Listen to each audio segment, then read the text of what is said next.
Hello and welcome to the reinforcement webinar. Hi Dale, you had fun with Mustangs today. That's great. I wish I was having fun with Mustangs. Do send me some photographs.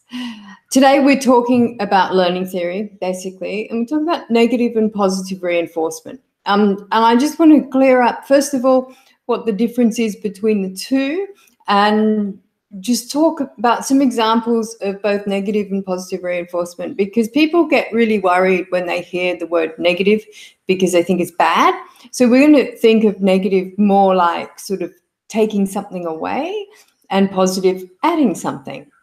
And just given the nature of what we do with horses as opposed to dogs, if we use that as another example of negative and positive reinforcement, what we do with horses requires us really to use more negative reinforcement. And you get a lot of I hear people say all the time, I only use positive reinforcement with my training. My training's really nice, it's really positive.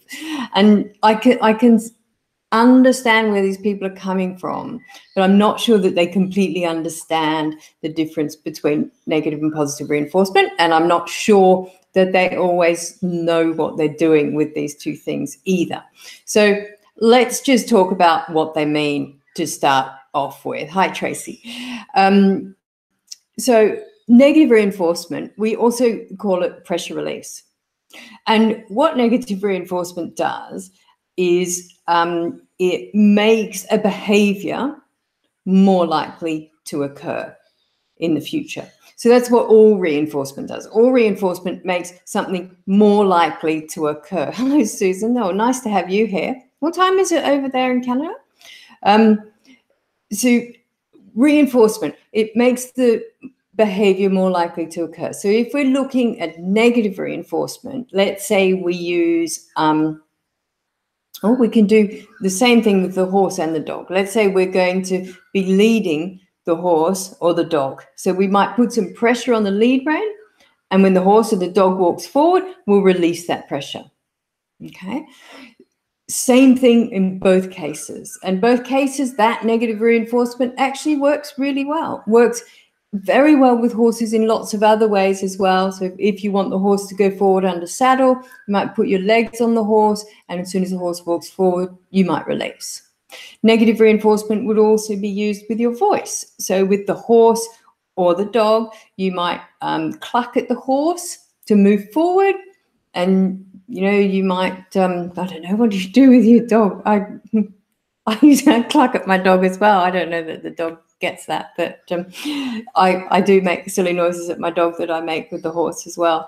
So all of these things, even your voice, is pressure. This is pressure release, negative reinforcement. So what happens is you stop putting the horse or the dog under that pressure when you get the right response, or when you get the response that you're looking for. And so that's negative reinforcement. Positive reinforcement is you add something. So that's like plus, as in, plus and minus. The positive reinforcement is plus. So you might add a kind word, oh, good boy, or you might add a scratch on the wither, or you might add a treat, bit of food, for example. Now, dogs respond well to positive reinforcement. A lot of dogs will respond quite well to being patted. So will horses. Most dogs respond really well to food rewards as positive reinforcement, and I think more so than horses. And there's a lot of reasons why that is, and I want to talk to you about that. And I'm not saying you can't use food as a reward for a horse. I think you can use food. I think people get confused because they think about positive reinforcement and they only think about food, and that's just not right. So what we want to do today is just clear that up, make sure that we understand when we talk about positive reinforcement, just what it is we're referring to. So we've got reinforcement and we've got punishment.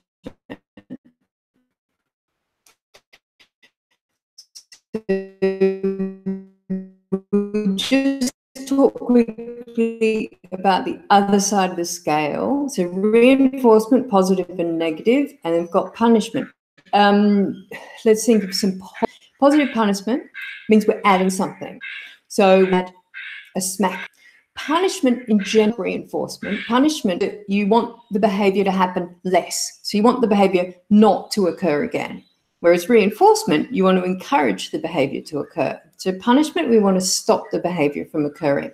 So let's say your horse bucks and you smack it with the whip. That happens after the bucking, and that's the punishment. We're adding it, positive punishment, and we don't want the behavior to happen again. Okay, so that works. You know, for some horses, sometimes punishment can work. It's generally not a good idea, and we'll discuss why that is in this webinar. The other one is negative punishment, and this one isn't used as much with horses, or at least you don't think it is, and you need to think about this a little bit. So you're wanting the behavior not to occur in the future, and you're taking something away from the horse. Now, what does the horse want? More than anything, probably, the horse wants companionship. And so apart from food and water, and believe me, people do deprive the horse of food and water because it performed badly. I'm not sure that's going to work, actually. And there's a lot of reasons why that won't work. One of which is the horse is probably incapable of putting the two things together. So let's say the horse does a bad jumping round and you put it back in the stable and refuse to give it any water for 3 hours or something. The horse, all know the 3-second rule, right? The horse can associate the bad jumping round for about 3 seconds. Not all the time it takes to get back to the stable, be untacked, blah, blah, blah, and then stand in the stable thirsty for 3 hours. The horse is never going to put that together. But yes, sadly, it does happen. That's negative punishment, taking something away that the horse wants. So another example, and a much more common one, I hope, is people socially isolating the horse. And this happens a lot, actually. And if you ever heard, and I'd be interested, especially we've got quite a few people from the States on, have you ever heard of tying the horse to the tree of knowledge? Yeah, the horse is usually left alone somewhere to think about all the bad things it's done. And this tree of knowledge, apparently, while the horse stands there in social isolation and gets very frustrated and quite upset, apparently showers down all sorts of terribly great things, and apparently it can teach your horse all sorts of wonderful things if you tie it to a tree for 3 hours. Okay, but there it's negative punishment because we're taking something away. We're taking away the horse's social network. So we're isolating the horse from either from us or from us and its herd, or it might be a place. And no, there's an American that's all Canadian that's never heard of the tree of knowledge. Maybe we call it the tree of knowledge over here, but you have heard the principle, people tying the horse up. And they quite often just do it to a pole. You tie the horse up, you leave it alone. Basically, you let it work it out for itself. I remember years ago when I first moved back to Australia, I went and had a look at a horse to buy, actually, and I got there and this horse had no hair at all on her pasterns. I thought, what's happened to the horse? And they said, oh, we put hobbles on her and she didn't like it, so we just left her to work it out. Right, okay. So this horse obviously struggled in these hobbles for hours to the extent that she had no hair left on her pasterns. And that is, negative punishment because you're taking everything away from this poor horse, aren't you? And is the horse learning anything? No, probably not, other than hobbles is terrible and people are pretty awful. So anyway, those are the two things we're dealing with. We haven't talked about, yes, we've talked about positive and negative punishment, and we've talked about positive and negative reinforcement. So what if you don't have either? What if you're not using either? And if you're not using either, what you've probably got is relentless pressure. So let's have a look at a really classic example, a really simple example that we can all identify with. I had somebody wrote to me this morning and said that they just started the give to the bit work, and it was good, except that the horse kept stopping. And so they weren't quite sure, because they were just on the ground. The horse was supposed to be walking around them. They weren't quite sure what to do about that, and they were asking my advice. And so what we have to do is we have to actually do one thing at a time. Now we've got to work on foundation. So your first thing is to get the feet to move. Get the feet to move consistently, then take them where you want them to go. So we were still on this first step, getting the feet to move and getting the feet to move consistently. So she didn't have that yet. So let's say you cue the horse to walk on. You're going to cluck at the horse. It's negative reinforcement. That's still a pressure cue, but it's a sound. That's fine because it's quite annoying as well, you know, making that sound. The horse doesn't want you to do that, I don't think. So that's a pressure cue. We have that one first, and then I would lift the whip, and that's another pressure cue. The horse can see the whip, and then if it still doesn't respond, I'd tap with the whip, and if it still doesn't respond, I'd continue tapping with the whip. And what do I do when the horse goes forward? Stop everything. Stop your voice, stop tapping, drop the whip towards the ground. So all of those things. Now, we all know when the horse is getting slower in its walk, we all know it's going to stop. Yeah? But what we have to do is let the horse make that mistake so that we can go through that pattern of cues again with the horse. Now, pattern of cues shouldn't take very long. Remember, you know, the horse has got this 3-second sort of association between things. The horse isn't going to think it's something it did yesterday or something it did 3 minutes ago. The horse, you have to be quite quick with the horse to, you know, really get this idea across. So you don't want to cluck and then raise the whip and then tap and then tap a bit faster. You know, you don't want to do that to the horse because it's confusing. So you want to be really simple. So you cluck, raise, tap. Yeah? 1, 2, 3, and then increase. The frequency of tapping usually works absolutely fine. There's really rarely a reason to have to tap the horse harder unless the horse has been really desensitized to that whip cue. So it's best to let the horse make the mistake of coming back to a halt before you correct it. You see what I mean? Because if the horse almost comes back to a halt, like just starts walking really slowly, and we get after it to get it walking faster again, then we haven't actually allowed the horse to have the experience of that pattern of cues again to teach the horse. So what we've done is we've moved from negative reinforcement, where we stop the cues when the horse does what we want, to relentless pressure. Now, yes, I can understand it gets a bit frustrating. The horse starts walking really slowly. And, you know, when the horse has consistent movement, then we can make it pretty. So then we can talk about or think about the quality of the gait. And a lot of people start with this one. They start with the quality of the gait. And so you'll hear this a lot, especially with young horses and riding instructors. You know, you go to your riding instructor and they say, oh, you know, this horse is only 5 and he needs to be in a good working trot. You know, get him really trotting, get him forward, forward, forward, forward. And, you know, yes, that is important, but it's up here. It's not down here. What you want is you want the gait first. Then you take the feet where you want them to go. So then it's sort of direction.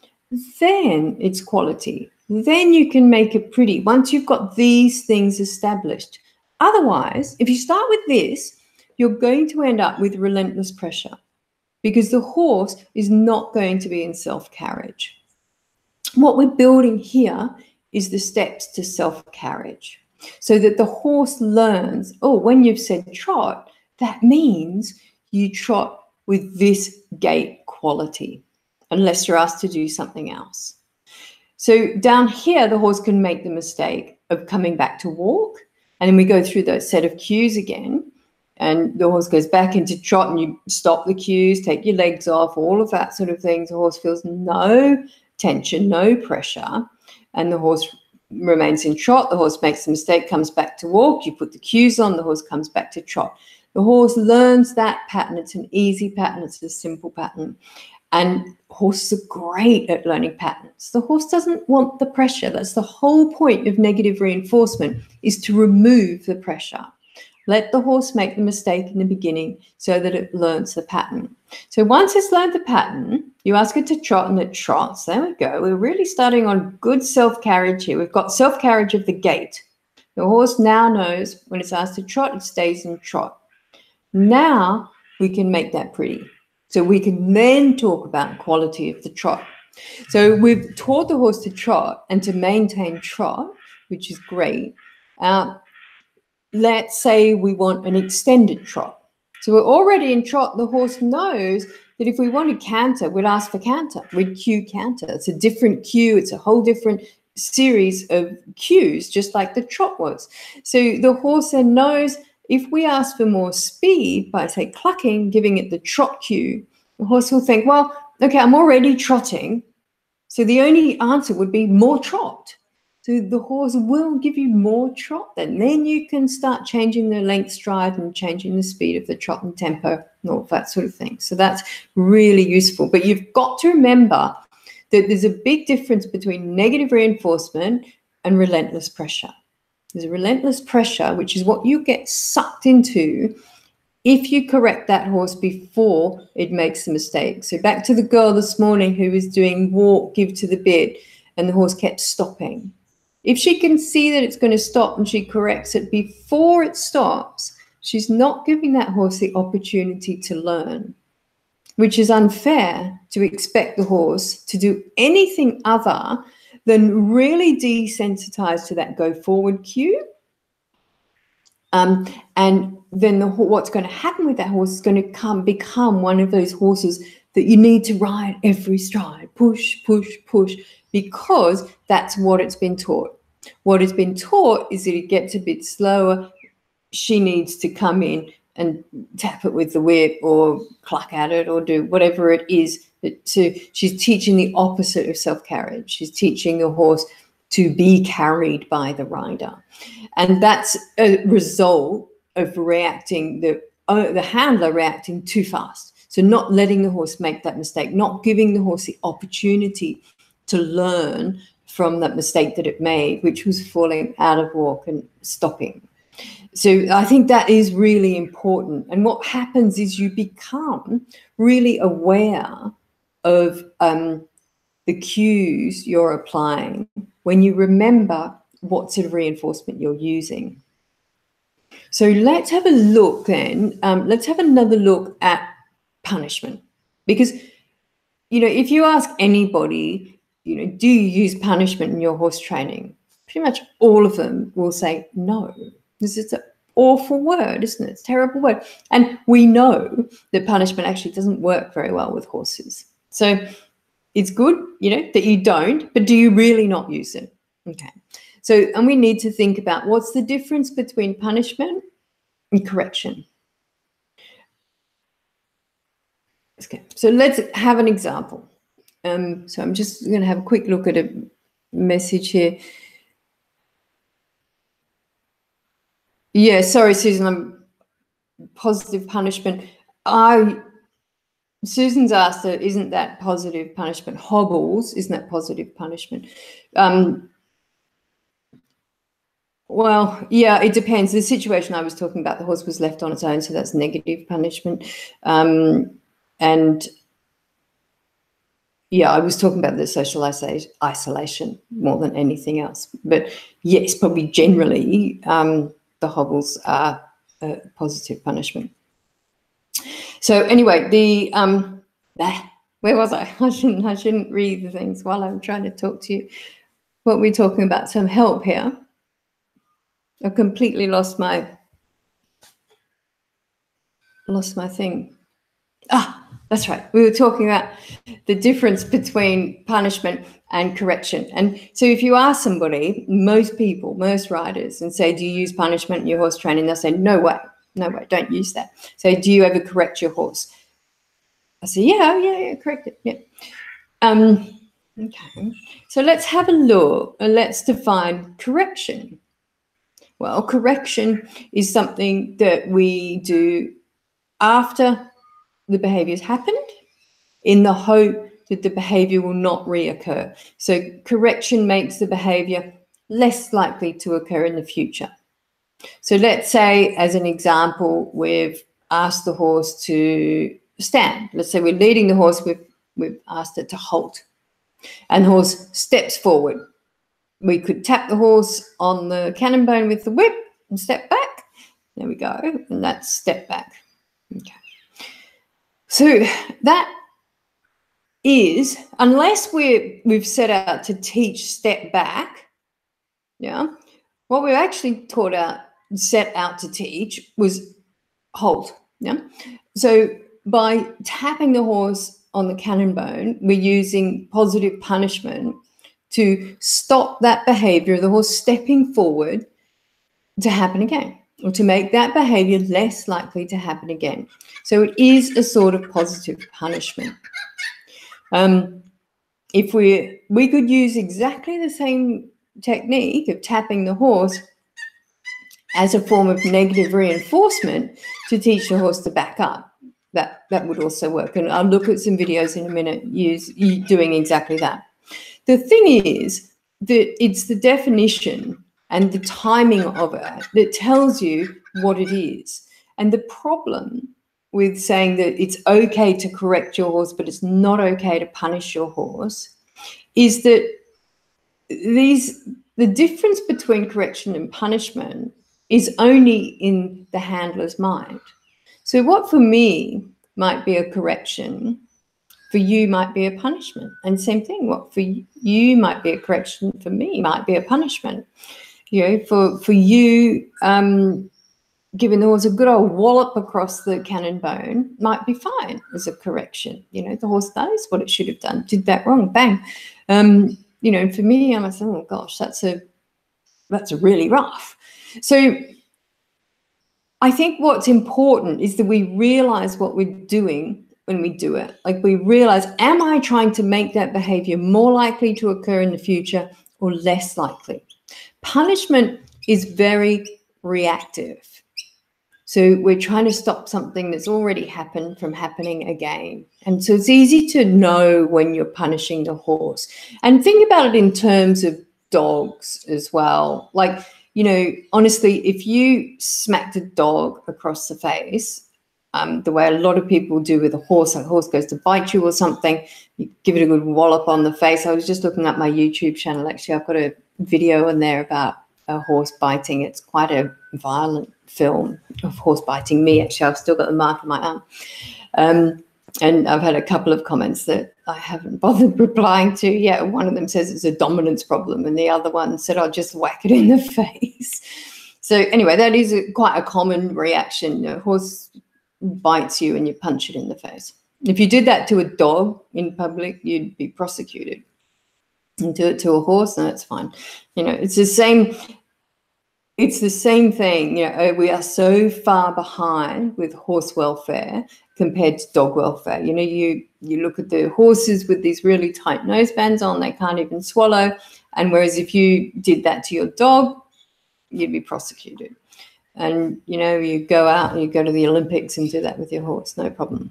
So there is a big problem there. So what I want you to do as a result of today's webinar is to think about what you're doing when you do it, and just make a mental note. Okay, I'm leading my horse. We're going to saddle up. I'm leading my horse. I put some pressure on the lead rope, walks forward, I release it. That was negative reinforcement.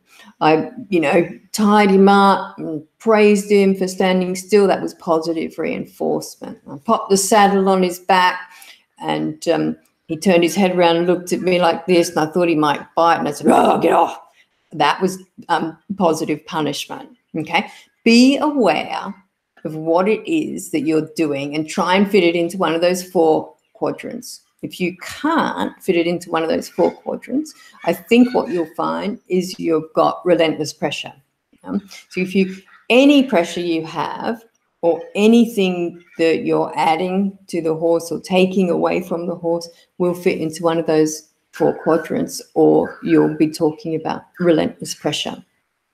Okay, I want to go into the training for a minute and have a look at some of the little videos that I've got in there about negative and positive reinforcement and punishment. So we'll go in here. There we are. And into my courses. This is in the resources section. I've spoken to a few of you recently, and I don't think enough of you go to the resources section. So go to the resources section. There's a lot of good things in here. Here it is. Okay, the first good thing in here, while we're here, I'm just going to tell you about this, is the checklists, all right? Go and have a look at the checklists, download some. They are really useful. So we'll go back. Okay, right. Now, here, learning theory. We're going to go in here. Okay. Now, this first video is all about negative reinforcement. So I'm just going to let you watch that while I talk you through it. So I've got pressure on the horse's head collar, and I've slowed this down so it is in slow motion.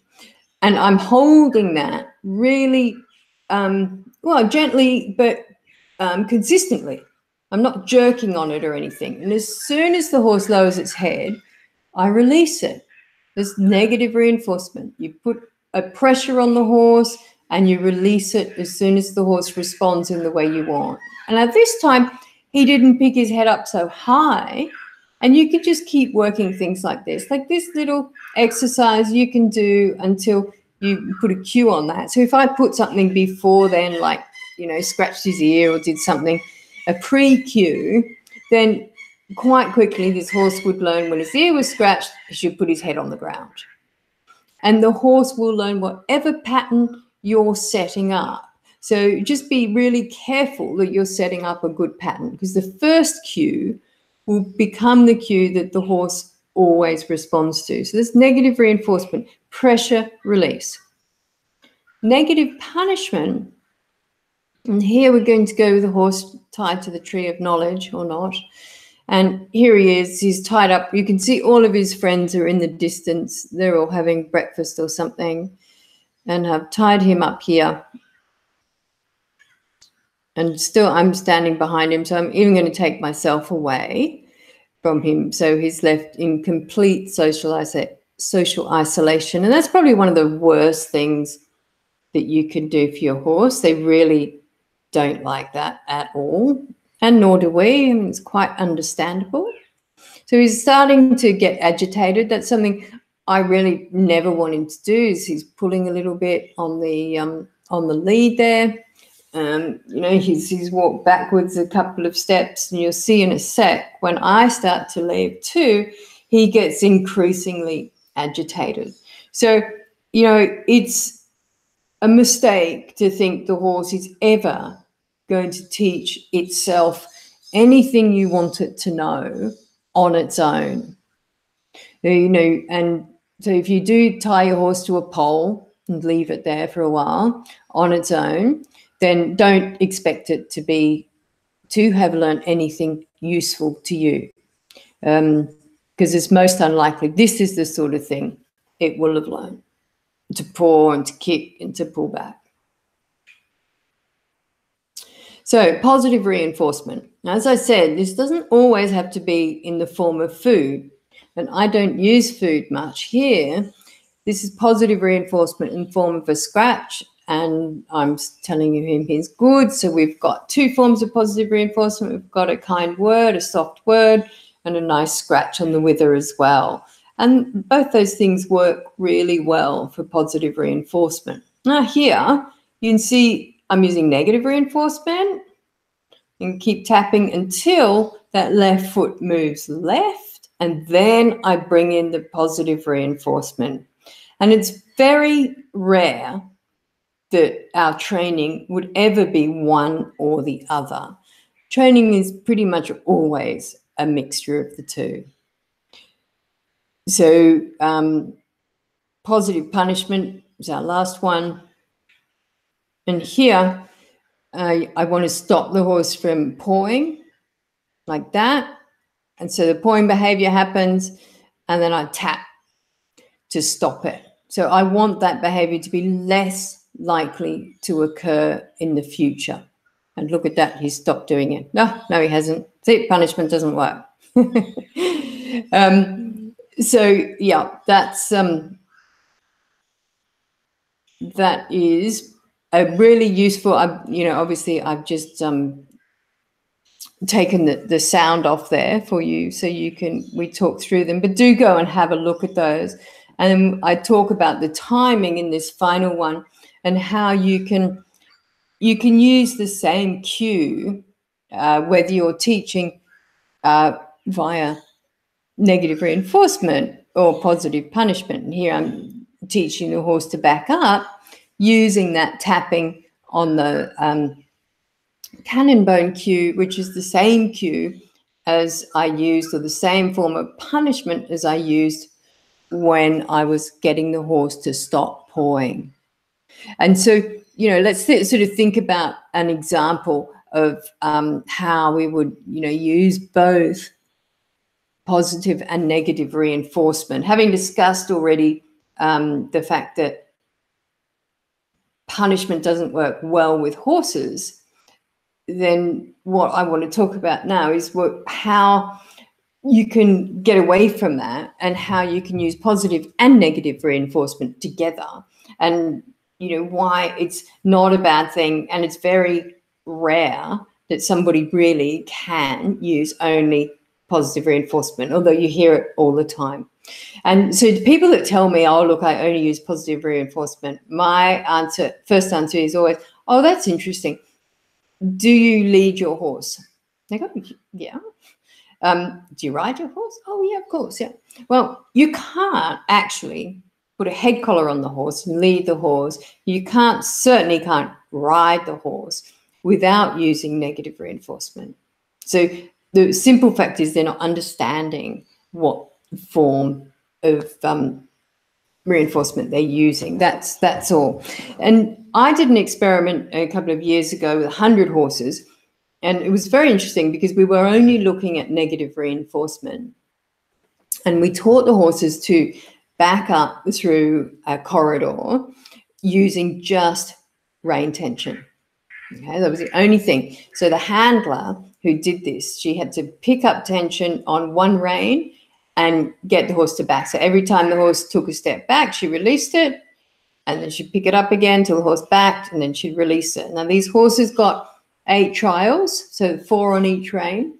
And what we found really, was that every horse did it more quickly. So what was happening was the horses were anticipating the rein tension, and they were backing up. They also got faster, so they learned the pattern. We back up, then we walk around, then we back up, and we walk around. So they learned the pattern, and they got faster, and she needed less and less rein tension over the period of trials too. That's really important, because what we often forget is that negative reinforcement, yes, it's all about pressure, but training is all about making the pressure required less and less and less. So not more and more and more, right? So what we don't want to do is desensitize our horse to pressure. We want to sensitize our horse to pressure. We do that by setting really good patterns. So if it's, let's take the example that I had in the experiment. The horse has to back through a 5-meter corridor. Okay. We put the horse at the start of the corridor. Let's say it's on the left. We pick up the left rein, and maybe we have to apply 10 newtons of pressure to get the horse to take a few steps back. Okay, a horse does that. You pick up the rein again. Maybe, the horse is starting to think about this, so maybe 9.5 newtons of pressure, and the horse steps back. And then you pick up the rein again, maybe 8 newtons of pressure, maybe less. You come around, you do the other side, and then you get back to the left again, go to pick up, and the horse goes, oh, hang on, I'm learning this. You're going to pick up that pressure. So the horse might start to react from 3 newtons of pressure, or less and less and less. And what will happen if you're consistent? And we found actually that the handler who did the 100 horses, she did all of the horses, got so much better at this. Like, her timing got really good. If you're consistent, your horse will learn to anticipate that and will react before you get to picking up any pressure. And that's when it's become this automatic response. So you go to pick up the pressure, and the horse says, oh, I know what's coming, and it just goes backwards because he's learnt that pattern. You've established a really good pattern for him. Horses, really don't like being surprised, and nor do we. It's no fun. You want a pattern. You want to know what might happen next. You want things to be predictable. So does your horse. That's what gives you and the horse confidence. But what was really hard about this experiment was not doing anything else. Like, when the horse did it really well, what you want to do is you want to give it a scratch and say, oh, good boy, that was good, well done, You want to do all those things, but they're positive reinforcement, and we were isolating negative reinforcement. So I think it was really very difficult to do. You'd be surprised how hard it is not to engage with the horse and not to reward the horse with positive reinforcement. And for the whole 100 horses, the handler found that difficult. From the first horse to the 100th horse, every time it was difficult. It was unnatural. It was weird, and it just felt really strange for her. And I think you'll find that as well. Like, so next time you're around your horse and you're, even just feeding or whatever you're doing, think about that. Think about when you've got pressure on your horse, whatever. So it might be verbal, it might be physical pressure. Think about what sort of pressure you've got and work out when you're going to release that. What does the horse have to do for me to stop clucking at it? What does the horse have to do for me to stop putting pressure on its hindquarter? Whatever you're doing, have that in your head so that you know when you're going to release it. So, you see people quite often, you'll be out on a trail ride or something and you'll all stop and you'll be looking at something and someone's on the phone or whatever. A lot of people are just hanging on to their horses' mouths. And that's pressure, right? So if you find yourself in that situation, think about that. Okay, I'm hanging on to my horse's mouth. When am I going to release this? What is the change in the horse that I want that I'll release on? And if you ask yourself that question, you're going to become much more aware of having pressure on your horse. And you'll release it then. You'll say, actually, I'm not asking my horse to do anything. So there is no reason to have any pressure anywhere on the horse. So also be aware next time you're with your horse when you're using positive reinforcement, because I think what we need to do as riders and owners and people that are engaging with equitation science is we need to be more realistic about the forms of positive reinforcement that work well for horses. And I think that a scratch on the wither and a kind word, and, those sorts of things work really well for horses. Now, I said right at the beginning of this webinar, I don't often use food as a reinforcer for horses. And I want to tell you why, because I find, because I've been a trainer, which has meant that I've dealt with a lot of very anxious horses, and horses that have got very bad histories. As a trainer, nobody really brings you their horse until it's sort of at the end of the road. And, until I'm so often the last resort. By the time somebody's going to pay me to do something with their horse, they've quite often been through a whole horde of really cheap trainers as well, which hasn't helped me either, or the horse. But you end up in this situation, where you get really, really anxious horses that have had a very bad history. Now, with a horse like that, let's take a trailer loading example, because it's so common. These horses have quite often been through horrendous experiences with people, well-meaning people trying to get them on trailers. And then the idea that you could bribe a horse onto a trailer that's terrified using food is ridiculous, because unlike a dog, a horse is a grazing animal. So horses eat for 16 hours a day quite happily. Now, and that's just what they do. A dog in the wild might eat every 3 days. So a dog, food is highly motivating for a dog, because they're programmed to think food is important. Whatever food they can find, they've got to eat, because especially if you're a beagle or something, because they don't know when they're going to eat again. It might be days before they get anything else again. Whereas a horse, they're programmed just to eat all the time, just to graze. And walk and graze. That's what they're programmed to do. So offering the horse something, given its ethology, is not the same as offering it to a dog. So dogs, I find I can get my Doberman to do almost anything for a treat, and it doesn't even matter what the treat is. It could be a bit of carrot, it could be anything. He'll do anything for it, absolutely anything. Whereas you get an anxious horse, what I find it does, actually introducing food, is confuse the horse. It really does. It adds another element to the lesson that the horse can't deal with. So if you take the trailer loading example, the horse can cope with walk forward, negative reinforcement, with the pressure of the whip on the hindquarter, for example, and being released when the horse steps forward or thinks about stepping forward. That makes sense to the horse. And you then try and bribe it with some food to come forward. It's very confusing, because you're adding something else, and the horse can only think of one thing at a time. And really, I don't want that to be food. The other problem with food in the trailer is, and I've seen it so many times, it's unbelievable. If you've got a horse that races off backwards and people put like a hay bag or something at the front, what the horse does is it gets all the way up to the front, grabs it, chucks its head up and runs off backwards. And, then it ends up hitting its head, and the whole thing gets so much worse.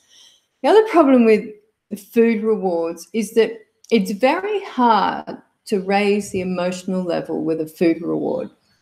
So if we think about, let's say we want the horse to do a better canter strike, or let's say we want the horse to piaffe, right? Because that's quite a high emotional thing, piaffe. It's really just trotting on the spot. Every horse can do it. Some will be prettier than others, but every horse can piaffe. If it can trot, it can piaffe.